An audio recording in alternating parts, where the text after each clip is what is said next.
இந்த காணொலியை பார்க்க வந்த எல்லாருக்குமே அவரோட வணக்கம் மக்களே. இன்னைக்கு நம்ம தெலுங்குல ரீசெண்டா ரிலீஸ் ஆயிருக்கக்கூடிய M4M மோட்டிவ் ஃபார் மர்டர் அப்படின்ற ஒரு சூப்பரான கிரைம் இன்வெஸ்டிகேஷன் படத்தை பத்தி தான் இந்த வீடியோல பார்க்க போறோம். ஸோ வீடியோக்குள்ள போறதுக்கு முன்னாடி இந்த படத்தோட வல்லனை பத்தி சொல்லணும் அப்படின்னா, ஹைதராபாத் சிட்டியில மர்மமான முறையில நிறைய கொலைகள் அண்ட் இந்த கொலை பண்ற விதம் இருக்கு இல்லையா, அது போலீஸ்காரங்களே எல்லாரையும் பயமுறுத்துது அப்படின்னு மாதிரி இருக்கும். காரணம் என்ன அப்படின்னா, கொலை பண்ணிக்கிட்டு இருக்க சீரியல் கில்லர் அவங்கள ஒரு பெயிண்டிங் மாதிரி, அதாவது ஃபேமஸான பெயிண்டிங் மாதிரி வச்சுட்டு போறான். இதுக்கான காரணம் என்ன அப்படின்றதும் புரியல, எதுக்காக இந்த கொலைகள் நடந்துகிட்டு இருக்கு அப்படின்றதும் தெரியல. இதனால இதுக்கான மோட்டிவ் என்ன அப்படின்ற மாதிரி தேட ஆரம்பிக்க இவங்களுக்கு எதிர்பார்க்காத பல திருப்பங்கள் காத்துக்கிட்டு இருக்கு. ஸோ அதெல்லாம் தான் நாம இந்த வீடியோல பார்க்க போறோம். ஸோ கண்டிப்பா இந்த படம் உங்க எல்லாருக்கும் பிடிக்கும் பெரிய நம்பிக்கையில இந்த வீடியோக்குள்ள உங்களை கொண்டு போறேன். இந்த படத்தோட ஸ்டார்டிங் சீன்ல வாசுதேவ் அப்படின்ற ஒரு ரைட்டர் ஒரு சீரியல் கில்லரை பத்தி எழுதிக்கிட்டு இருக்காரு. நாட்டுல நம்ம, அதாவது இந்த உலகத்துல நம்ம பல சீரியல் கில்லர்ஸை பார்த்திருப்போம். அதான் நான் சொல்ல போற சீரியல் கில்லரானவை இவங்க எல்லாரை விட ஒரு படி முன்னாடி தான் இருப்பான். இதுக்கான காரணம் என்ன அப்படின்றத இந்த புத்தகத்தை படிக்கும் போது உங்களுக்கே தெரிய ஆரம்பிக்கும் அப்படின்ற மாதிரி ஒரு ஃபேமஸான, அதாவது யாருக்கும் தெரியப்படாத மறைமுகமான ஒரு சீரியல் கில்லரை பத்தி பெருசா புத்தகம் எழுதுறாரு அப்படின்ற மாதிரியோ இது போலீஸ்காரங்க படிக்கும் போது பெரிய கன்சர்னா தெரிய ஆரம்பிக்குது. ஏன்னா இந்த கேஸை பார்த்து எனக்கு இன்னும் வரைக்கும் முடிக்க முடியாது. இதனால இந்த விஷயம் கோர்ட்டுக்கு போக ஆரம்பிக்குது. அதில் எழுதப்பட்டிருக்க விஷயங்கள் எல்லாத்தையும் கோர்ட்ல இருக்கவங்க கன்சிடர் பண்ணி இந்த புத்தகம் வெளியிடக்கூடாது அப்படின்ற மாதிரியோ இந்த புத்தகத்துக்கு தடை விதிக்கிறாங்க அப்படின்ற மாதிரியோ காமிக்க. ஸோ அந்த புத்தகத்தோட பேர் தான்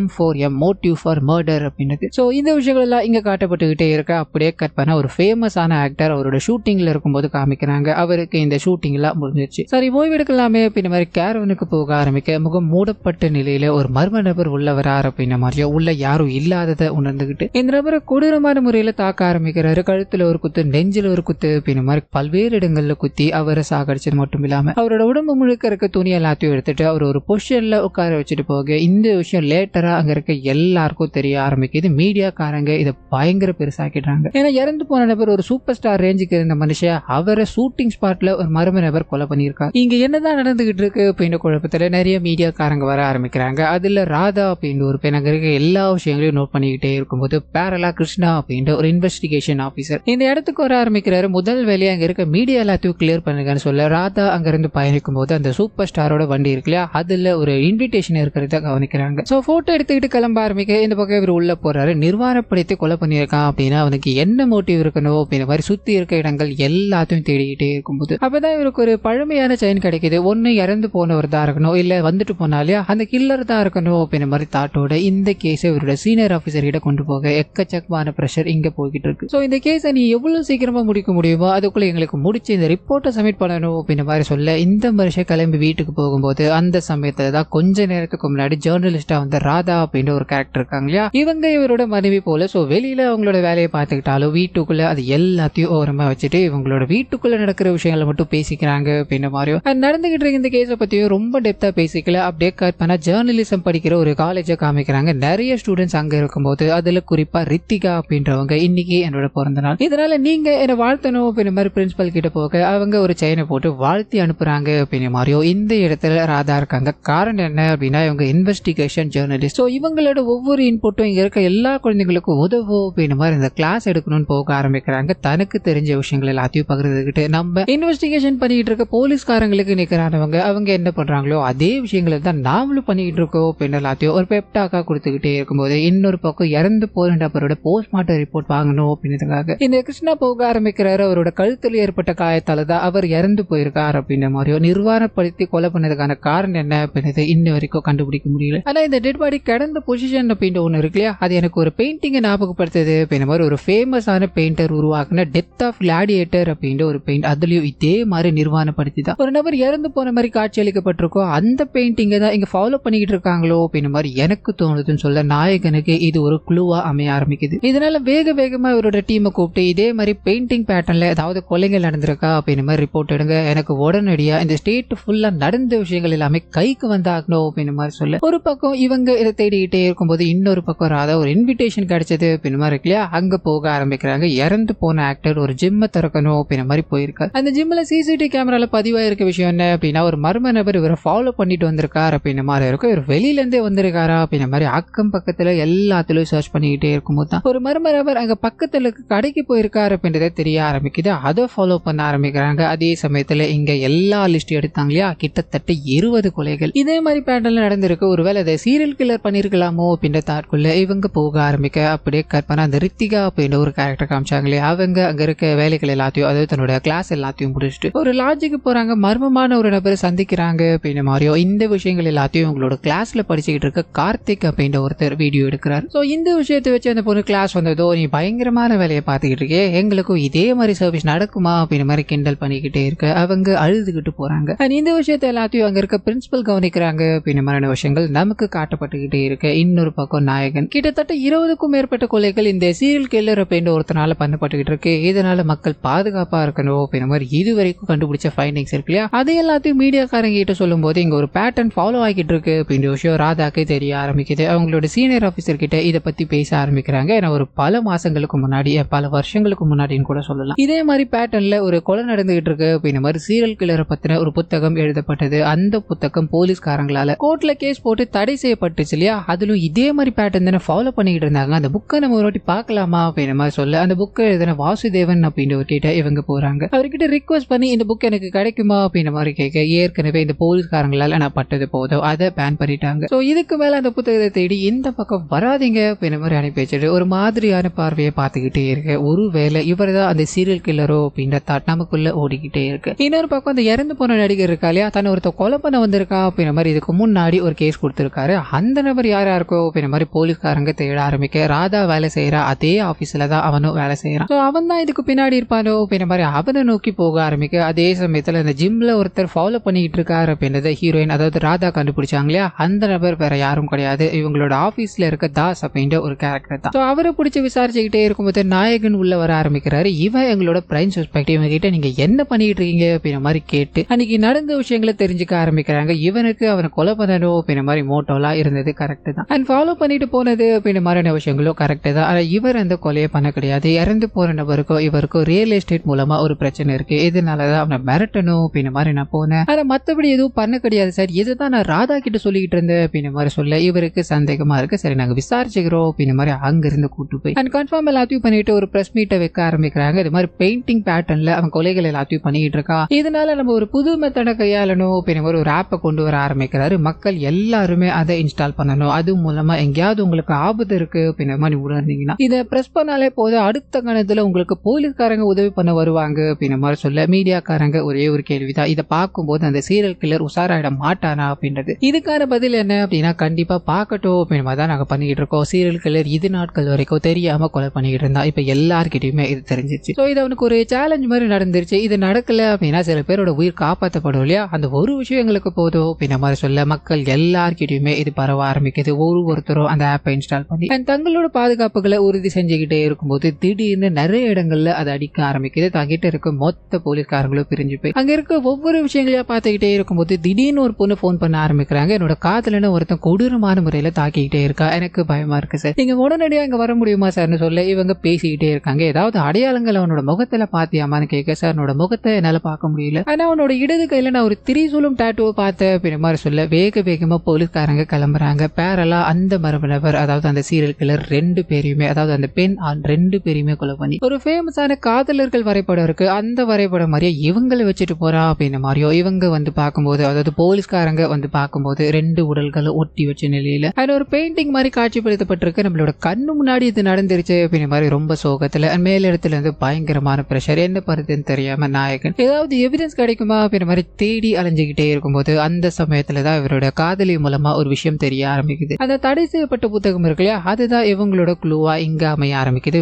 வேகமா அவர்கிட்ட விசாரிக்கணும்னு போகும்போது சார் இந்த போலீஸ்காரங்களே தான் என்னோட புத்தகத்தை வேண்டாம் அப்படின்ற மாதிரி பேன் பண்ணாங்க, இப்போ நீங்களே தேடி வந்திருக்கீங்க அப்படின்றதால உங்களுக்காக நான் ஒரே ஒரு விஷயத்த மட்டும் சொல்றேன் அப்படின்ற மாதிரி இது நாட்கள் வரைக்கும் நீங்க அவன் யாரை கொலை பண்ண போறான், எத்தனை பேரை கொலை பண்ணிருக்கா அப்படின்ற மாதிரி மட்டுமே தான் யோசிச்சுக்கிட்டே இருக்கீங்க. அவனால யாராவது உயிர் பொழைச்சிருக்காங்களா, அதாவது அவனோட கொடுமைகள் எல்லாத்தையும் தாண்டி யாராவது பொழைச்சிருக்காங்களா அப்படின்ற மாதிரி நீங்க ஏன் பார்க்காம விட்டீங்கன்னு சொல்ல அந்த சமயத்துலதான் ஒரு ஃபேமஸான டைரக்டர் இவனோட டார்கெட்ல இருந்து மிஸ் ஆயிருக்காரு அப்படின்ற விஷயம் தெரியுது. கொடூரமான முறையில தாக்கிட்டு அவர் ரத்தம் சொட்ட இருக்கும்போது ஒரு வயசானவரோட பெயிண்டிங்கை ரீக்ரியேட் பண்ணணும் அப்படின்ற மாதிரி ட்ரை பண்ணிக்கிட்டே இருக்கு. அவரோட உடல்ல உயிர் இல்ல அப்படின்ற மாதிரி கிளம்ப கொஞ்ச நேரம் கழிச்சுதான் ஒரு 2 பேர் வந்து பாக்குறாங்க, மூச்சு விட்டுக்கிட்டு இருக்காரு.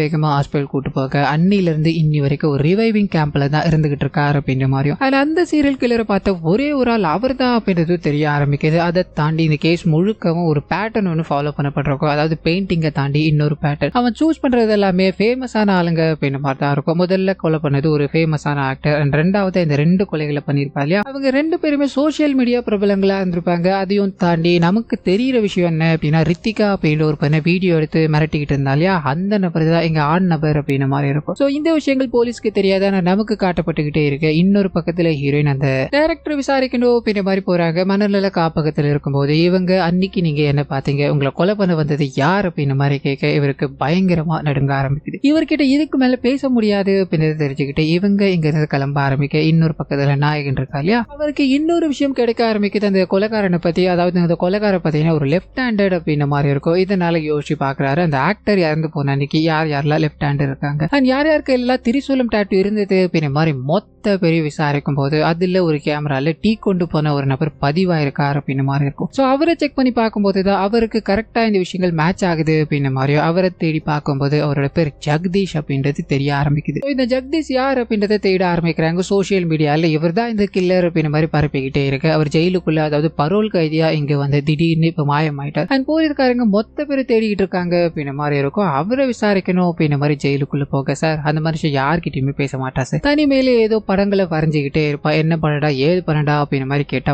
வாயவே திறக்க மாட்டா சார்னு சொல்ல இவங்களுக்கு ஆல்மோஸ்ட் கன்ஃபார்ம் ஆயிடுச்சு இதுக்கு பின்னாடி இவன் தான் இருக்கா அப்படின்ற மாதிரி யோசிச்சுக்கிட்டே இருக்கும்போது அந்த சீரியல் கில்லர் கிட்ட இருந்து அன்னோன் நம்பர்ல கால் வர ஆரம்பிக்குது. நீங்க என்ன தேடணும் அப்படின்ற மாதிரி ஜெயிலா போய்கிட்டே இருக்கீங்க, ஆனா உங்களுக்கு முன்னாடியே தான் இருக்கு அப்படின்ற மாதிரி சொல்லிட்டு இன்னும் நிறைய கொலைகள் நடக்க போகுது. அதுக்கான ஒரே ஒரு சாம்பிளை நான் உங்களுக்கு காட்டட்டுமா அப்படின்ற மாதிரி பக்கத்துல ஒரு சுடுகாடு இருக்கு, அந்த இடத்துக்கு வர சொல்ல ஒரு பெரிய சபப்பெட்டி இருக்கு. அண்ட் பயந்து அதை திறக்க ஆரம்பிக்க அதுல எக்கச்சக்கமான பொருட்கள் இருக்கு. ஒவ்வொரு பொருட்களையும் ஒரு ஸ்டிக்கர் ஒட்டப்பட்டிருக்கு. அதுவும் மூலமா இவங்க இதுக்கு முன்னாடி 20 கொலைகள் தான் நடந்திருக்கோம் அப்படின்ற மாதிரி ப்ரெடிக்ட் பண்ணாங்க இல்லையா, ஆனா எக்கச்சக்கமான கொலைகள் அந்த ஒவ்வொரு ஸ்டிக்கர்லயும் ஒரு நம்பர் இருக்கு. அது மூலமா இவங்களுக்கு கன்ஃபார்ம் ஆக ஆரம்பிக்குது. என்ன பேசுறதுன்னு தெரியாம மௌனமா இருக்கும்போது தூரத்துல அந்த சீரியல் கில்லர் எல்லாத்தையும் பார்த்துக்கிட்டு இருக்கா அப்படின்ற மாதிரியோ அப்படியே கட் பண்ணா இந்த நபரை தேடிக்கிட்டு இருக்கோம் அப்படின்ற மாதிரி மீடியா முழுக்க அண்ட் பொதுமக்கள் முழுக்க இந்த விஷயம் பரவ ஆரம்பிக்குது. அது கூடவே ரித்திகா அப்படின்ற ஒரு கேரக்டர் இருந்தாங்க இல்லையா, அவங்களும் காணாம போயிட்டாங்க. அவங்களோட வீட்டுக்கு போய் செக் பண்ணி பார்க்கும்போது இறந்து போன கார்த்திகோட மொபைல் போன் அங்க இருக்குது. இது மூலமா இந்த சீரியல் கில்லரும் ரித்திகாவும் சேர்ந்துதான் இது எல்லாத்தையும் பண்ணிட்டு இருக்காங்க அப்படின்ற மாதிரி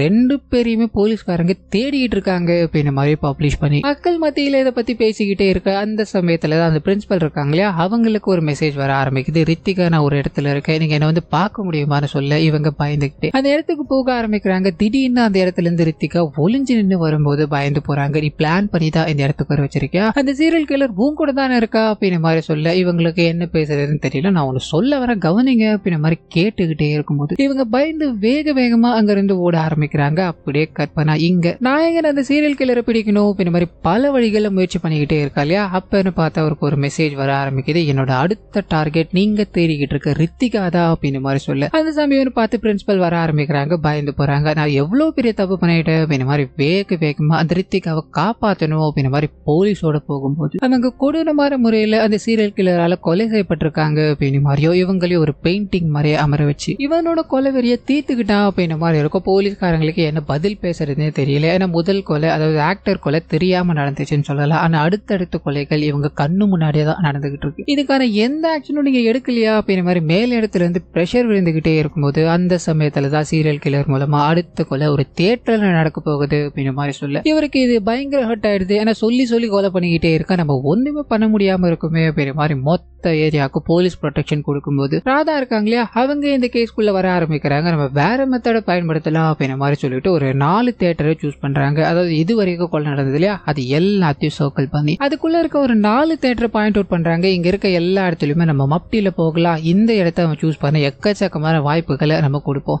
அது மூலமா அந்த சீரியல் கில்லரை நாம பிடிக்க வாய்ப்பு இருக்கு இல்லையா அப்படின்ற மாதிரி அந்த வேலைகள் நடந்துகிட்டே இருக்கும்போது கமிஷனர் இந்த விஷயங்கள் எல்லாத்தையும் பாக்குறாரு. அவர் அனலைஸ் பண்ணணும் அப்படின்ற மாதிரி தியேட்டருக்கு போக அங்க ரெஸ்ட் ரூம் யூஸ் பண்ணணும் அப்படின்ற மாதிரி உள்ள போக ஆரம்பிக்கிறாரு. வெளியிலவே தான் எல்லா போலீஸ்காரங்களும் நிக்கிறாங்க. ரெஸ்ட் ரூம்குள்ள யாருமே இல்ல. அந்த சமயத்தை பயன்படுத்திக்கிட்டு அந்த சீரியல் கில்லர் அந்த இடத்துக்கு வரா அப்படின்ற மாதிரியோ கமிஷனரை கொடூரமான முறையில சாகரிச்சு அவரையும் ஒரு பெயிண்டிங் போல வச்சுட்டு அங்கிருந்து தப்பிக்க ஆரம்பிக்கிறா. இது பயங்கரமான பேசும் பொருளாயிடுது. ஏன்னா இது நேரம் வரைக்கும் பொதுமக்களை கொலை பண்ணிக்கிட்டு இருந்தவ இப்போ போலீஸ்காரங்களே கொலை பண்ணிட்டா. இதுக்கு மேல இந்த போலீஸ் என்னதான் பண்ண போகுது அப்படின்ற மாதிரி இவருக்கு எக்கச்சக்கமான கேள்விகள் இருந்துகிட்டே இருக்கும்போது சீரியல் கில்லர் இங்க எப்படி வந்தா அப்படின்ற மாதிரி சிசிடிவி கேமரால செக் பண்ணிக்கிட்டே இருக்காங்க. அது மூலமா ஒரு ஆட்டோவை ஃபைண்ட் அவுட் பண்ணிட்டு அந்த ஆட்டோவை தேடிக்கிட்டே இருக்காங்க. இன்னொரு பக்கம் ராதாவை அந்த எழுத்தாளர் பார்க்க வர அப்படின்ற மாதிரியோ, இதுக்கு மேலே இந்த புத்தகத்தை கொடுக்காம இருந்தேன் அப்படின்னா இந்த கொலைகள் எல்லாத்துக்கும் நானும் ஒரு வகையில சப்போர்ட் பண்ற மாதிரி ஆயிடும் அப்படின்ற மாதிரி புத்தகத்தை கொடுத்துட்டு போகும்போது இவங்க எக்கச்சக்கமான விஷயங்கள் அந்த புத்தகத்துல எழுதப்பட்டிருக்கு. அதை ஒவ்வொன்றா பார்த்துக்கிட்டே இருக்கும்போது இவங்களுக்கு ஒரு வைட்டலான க்ளூ கிடைக்க ஆரம்பிக்குது. அது என்ன அப்படின்னா, ஹீரோக்கு அந்த லாக்கெட், அதாவது பழமையான ஒரு செயின் கிடைச்சது அப்படின்னு மாதிரி இருக்கு இல்லையா, அந்த செயின் இந்த டைரக்டர் ஒருத்தர் இருந்தாரு, உயிரோடு இருக்காரு,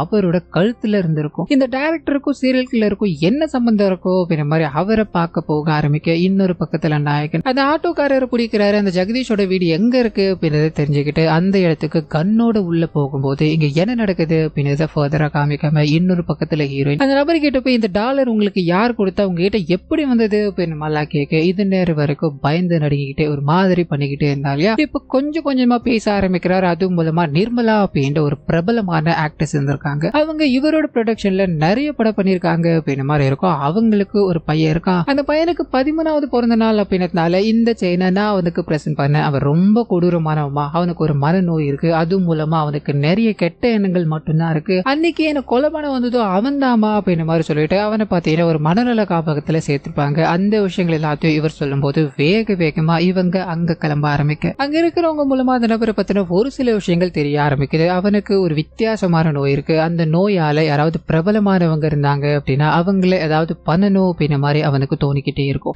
எல்லா மக்களும் தன்னை பத்தி பேசணும் அப்படின்ற ஒரு வித்தியாசமான நோய் தான் அது. அது ஒரு மனநோய்னு கூட சொல்லலாம். அந்த நோயால தான் அவன் சஃபர் ஆகிட்டு இருந்தான். அவனோட கண்டிஷன் பிகினிங் ஸ்டேஜ்ல இருந்ததால அவனுக்கு நாங்க நிறைய ட்ரீட்மெண்ட் எல்லாத்தையும் கொடுத்துக்கிட்டே இருந்தோம். ஆனா ஒரு 4-5 மாசம் கழிச்சு அவனோட அம்மா இறந்து போயிட்டாங்க அப்படின்றதுனால அவன் இந்த இடத்துக்கு வரதியா நிப்பாடிட்டா. கிட்டத்தட்ட அவனை பார்த்து ஒரு 15 வருஷம் ஆச்சு அப்படின்ற மாதிரி சொல்ல ஹீரோயின் திங்க் பண்ண ஆரம்பிச்சிட்டாங்க. சோ அவன் தான் இதுக்கு பின்னாடி இருக்கானோ அப்படின்ற மாதிரி நாயகனை சந்திக்கலான்னு போக்கு அந்த சமயத்துலதான் சீரியல் கில்லர் கிட்ட இருந்து இவங்களுக்கு ஒரு மெசேஜ் வர ஆரம்பிக்குது. ஒரு இடத்துல பெரிய பாக்ஸ் இருக்கு. அந்த பாக்ஸ் ஓபன் பண்ணி பார்க்கும்போது கழுத்து மட்டும், அதாவது தேடிக்கிட்டு இருக்க சீரியல் கில்லர் இருக்கால ஜெகதீஷ், அவனோட கழுத்து மட்டும் இருக்கு அப்படின்ற மாதிரி இருக்கும். பயங்கர ஷாக்கோட நாயகன் போனப்ப என்ன நடந்தது அப்படின்னு தெரிய ஆரம்பிக்குது. வேக வேகமா அவனை போய் சரவண் பண்ணும்போது, சார் இந்த விஷயங்கள் எதுவுமே நான் பண்ணல சார், அந்த ஆக்டர் கொலை பண்ணணும் அப்படின்ற மாதிரி போனது உண்மைதான் சார், அவன் குடிக்கிற ஜூஸ்ல விஷத்தை கலக்கலான்னு ட்ரை பண்ண, ஆனா எனக்கு முன்னாடியே ஒருத்தர் வந்து கொடூரமான வேலைகள் எல்லாத்தையும் பார்த்துட்டா சார், ஆனா பழி என் மேல வந்துருச்சு, இதை நான் உங்ககிட்ட எப்படியாவது சொல்லணும் அப்படின்ற மாதிரி பல முறை உங்ககிட்ட பேசணுன்ற மாதிரி எவ்வளவோ முயற்சி பண்ணிக்கிட்டே இருந்தேன்.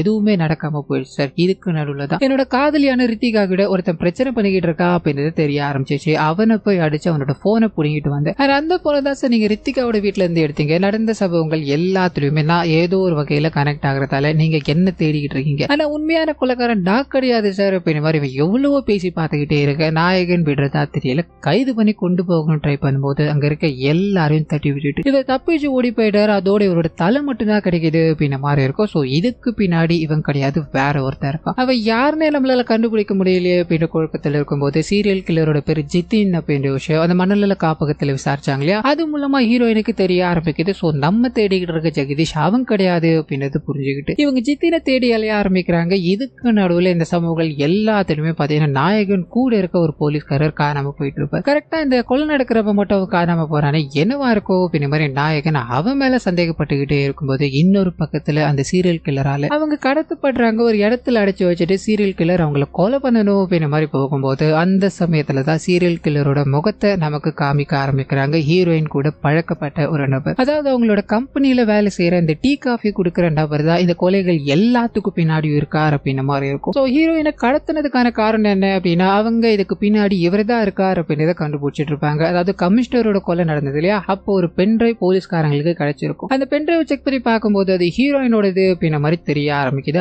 அவங்க கிட்ட விசாரிக்கும் போது அவங்க இந்த டீ பாய் கிட்ட தான் பென்ட்ரைவ் கொடுத்து நம்மளோட எடிட்டர் கிட்ட கொடுத்துருப்பா அப்படின்ற மாதிரி சொல்லிட்டு கிளம்பிருப்பாங்க. எடிட்டர் கிட்ட இப்ப போன் பண்ணி கேட்டா எனக்கு பென்ட்ரைவ் வரல அப்படின்ற ஒரு பதில். இதனால இவங்களுக்கு சந்தேகம் அடைஞ்ச அந்த டீ பாயோட ஃபைல் எல்லாத்தையும் செக் பண்ணி பார்க்கும்போது அவருக்கு பேக்ரவுண்ட் வெரிஃபிகேஷன் பெண்டிங்ல இருக்கு அப்படின்ற விஷயம் தெரிய ஆரம்பிக்குது. மேற்கொண்டு விசாரிக்கும் போதுதான் நம்ம தேடிக்கிட்டு இருக்க சீரியல் கில்லரை இவன் தான் அப்படின்ற விஷயம் தெரிய ஆரம்பிச்சிருக்கும். அடுத்த கணமே இவன் கடத்தி இங்க கொண்டு வந்துட்டான் அப்படின்ற மாதிரியோ உன்னை நான் மம்மி பெயிண்டிங் ஆக்க போறேன் அப்படின்ற மாதிரி சொல்லிட்டு அதுக்கேற்ற மாதிரி ஒவ்வொரு விஷயங்களையும் பண்ண ஆரம்பிக்கிறேன். இந்த பேட்டர்னை எதுக்காக சூஸ் பண்ணா அப்படின்னா பிரபலமானவங்க எல்லாத்தையுமே இவனுக்கு சுத்தமா பிடிக்கவே பிடிக்காது. நம்மளை பத்தி எல்லாரும் பேசணும் அப்படின்றது இவனுக்குள்ள ஓடிக்கிட்டே இருக்கும். அண்ட் பெயிண்டிங் அப்படின்ற விஷயம் எனக்கு ரொம்ப ரொம்ப பிடிக்கும். நமக்கு பிடிச்ச விஷயங்களை எங்கேயாவது நம்ம வெளிப்படுத்தணும் அப்படின்ற மாதிரி ஆர்வமா இருப்போம் இல்லையா, அந்த ஆர்வத்தால மட்டுமே தான் இவன் எல்லா விஷயங்களையும் பண்ணிக்கிட்டு இருக்கா அப்படின்ற மாதிரியோ இப்ப இவங்களை கொலை பண்ணணும் அப்படின்ற மாதிரி போனாலியா நாயகன் கரெக்டா உள்ள வந்து அந்த சீரியல் கில்லரை சாக்கடிச்சு கரெக்டான சமயத்துல ஹீரோயினை காப்பாத்திட்டாரு. ஸோ அவங்க இங்க மாட்டதோ அவங்களோட ஜிபிஆர்எஸ் ஆக்டிவேட் பண்ணிட்டு இருப்பாங்க.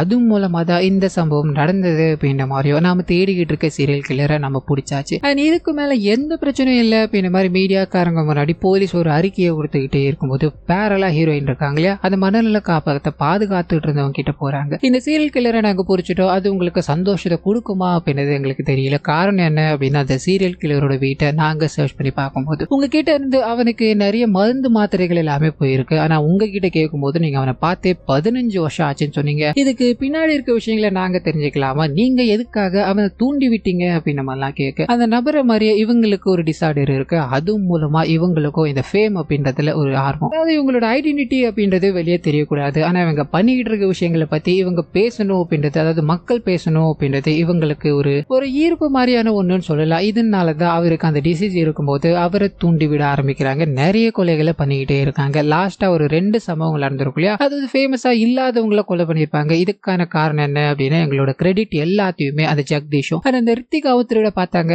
அதனால மட்டுமே தான் அவங்கள நாங்க கொலை பண்ணோம் அப்படின்ற மாதிரி சொல்ல ஹீரோயினுக்கு என்ன பேசுறதுன்னு தெரியல. ஏன்னா சின்ன வயசுல இருந்து அவங்களோட மைண்டுக்குள்ள இவங்க கேமா விளையாடிக்கிட்டு இருக்காங்க. இதனால நிறைய பேர் இந்த மாதிரி பாதிக்கப்பட்டிருப்பாங்க. இவங்களை சும்மா விடக்கூடாது அப்படின்ற மாதிரி போலீஸ்காரங்களோட உள்ள வந்திருப்பாங்க. இந்த அம்மா எடுத்த கண்ணை நீட்டும் போது போலீஸ்காரங்க அங்க வந்துகிட்டு இருக்காங்க அப்படின்ற விஷயம் தெரிய ஆரம்பிக்குது. இந்த கேம் முடிய போறது கிடையாது, இனிமேல் தான் தொடங்க போகுது அப்படின்ற மாதிரி வயசானவங்க தண்ணியை சுட்டுக்கிட்டு இறந்து போகும்போது நாயகிக்கு ஒரு பயம். ஏன்னா இவங்களால ட்ரெயின் பண்ணப்பட்ட ஒரே ஒருத்தர் இத்தனை கொலைகளை பண்ணியிருக்கா, அவனை கண்டுபிடிக்கவே இத்தனை வருடங்கள் ஆயிடுச்சு அப்படின்ற மாதிரி இருக்கு இல்லையா. இவங்களுக்கு கீழே இன்னும் நிறைய குழந்தைகள் இருந்திருக்கலாம். அந்த குழந்தைகள்லாம் வெளியே வந்தாங்க அப்படின்னா என்ன நடக்க போகுதோ அப்படின்ற பயத்தில் நிற்கும் போது இந்த படத்தை இத்தோட முடிக்கிறாங்க. ஸோ கண்டிப்பா இந்த படம் பேரோட வாய்ஸ் வரும் உங்களுக்கு பிடிச்சிருக்கோ அப்படின்ற மாதிரி நம்புறேன். இந்த வீடியோல ஏதாவது நிறைய குறைகள் இருந்தது அப்படின்னா அதை மறந்துடாம கமெண்ட்ஸ்ல பதிவிட்டுருங்க.